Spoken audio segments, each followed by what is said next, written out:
Hello, wonderful people. It's been a while, hasn't it?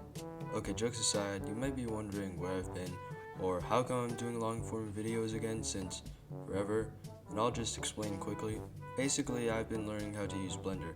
If you don't know what that is, it's basically this thing that you use to design and animate things, but in 3D. Now, I think most of you people know that in recent years, 3D shows have been kind of bad, but I've actually started to see a lot of new, cool, amazing shows and videos in 3D that are actually from the good old site of YouTube. I've actually wanted to do animation or at least some kind of graphic design for a long time, but I guess I was just too impatient at that time. And if you want to know another reason why this video took so long to make, well, my old microphone broke, and I had to go to Amazon to order a new one, and that took a couple extra days. So yeah, I was unable to do anything until I got this microphone and could actually record. Anyway, I thought, how can I learn 3D modeling and whatnot while also not quitting on the first day? And I thought, how about I set a deadline for myself of 2 weeks? So that's where this idea came from. But you might also ask, why Blender of all things? Well, I actually wanted to use a different software, the same one they used for the Amazing Digital Circus, but I quickly realized I would not be able to afford that. Like, holy shit, these prices are even worse than gas prices, and it's only for a monthly subscription. How the heck can I afford this? Also, the other softwares that didn't cost an arm and a leg just looked ugly, so I decided to just get started with Blender. First, I looked up some tutorials and found one by a guy named Blender Guru. Now, when I looked at it, I was like, heh, a donut. I could do this in 3 days. お前はもう死んでいる。何？ I hate to admit it, but the first few steps were actually pretty difficult. When I opened up Blender for the first time, it took me a lot of time just to learn how to move.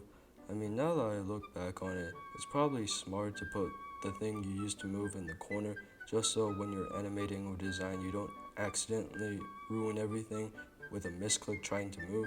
So shout out to the Blender team for that.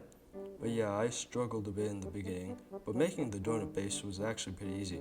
I just watched and learned from the tutorial and managed to get a pretty good looking donut base. Now you might be wondering, hey, I thought you said you struggled, where's that? And I did. See, it wasn't the donut base that was hard, it was the icing, the goddamn icing. I don't know how, but I spent way too much time trying to fix the icing, and you don't know how much of a personal hell this was. I'm probably just really retarded or something like that, but for some reason, when I tried adjusting the icing so it looks more natural, it ended up becoming the most distorted coat of sugar imaginable. After a lot of pain, I figured out what the issue was. See this little magnet up there? You might not even notice it in the box next to it. You're supposed to activate that and then click the Snap to Face project under the box.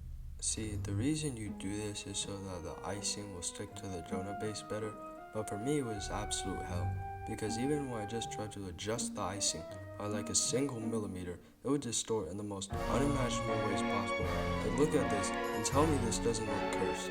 And I asked people for help and they said, well, just be careful. And I tried to be careful, but guess what? It still looked distorted as hell. So finally, I just had to change the thing from Snap to Face project to Snap to Face, and that took way longer than it should have. Like, I was actually in pain trying to fix that. Oh, but it doesn't end there, friends. See, there are many different modes in Blender, and each mode has its own unique purpose. Now, object mode is where you look at the product itself, while edit mode allows you to actually shape and design things with these weird black lines over certain objects.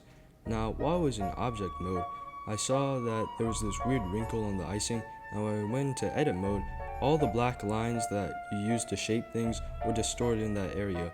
So I went over to the Blender Guru Discord and asked people for help, and they said, oh, just restart it. Look, I know that it doesn't sound too hard, but whenever I'm told to redo anything, I just think. Anyway, after that, I managed to recreate the donut and didn't encounter too many problems after that, except for the icing exploding, but we don't talk about that. But anyway, after that, things went pretty smooth sailing. I mean, there wasn't much you can mess up at that point, so I just added some sprinkles, some extra donuts, a plate, and some lighting. And I hate to admit it, but I was unable to finish all the tutorials. And I know that sounds strange to you guys. I mean, 2 weeks is a lot of time to learn anything. But for me, it was more difficult just because I was getting bombarded with so much schoolwork. I'm not even kidding when I say that some days I have so much schoolwork that I wouldn't even have the time to watch one tutorial. That's just how busy I was. But I'm still glad I learned something from this and actually watched some tutorials. On day one, I thought I'd just quit and not even be able to color a cube properly, but look at me now. And I might even try to learn some animation in Blender if that's what you guys want and this video gets enough support. Now, would I recommend you guys learning Blender? It depends. It really depends. One thing you need to know about learning Blender is that it requires a lot of patience and listening to instructions. You can't just expect to learn Blender as quickly as possible because that's where you end up like me and end up making mistakes that take longer to fix than they would have if you had just listened properly. But it does feel good to be able to make something in Blender that you thought you wouldn't be able to do previously. So I would recommend learning Blender, but just a heads up, it is a pretty powerful program. So rendering things to make an object look good is gonna take a while unless you have a supercomputer, but yeah, that's about it.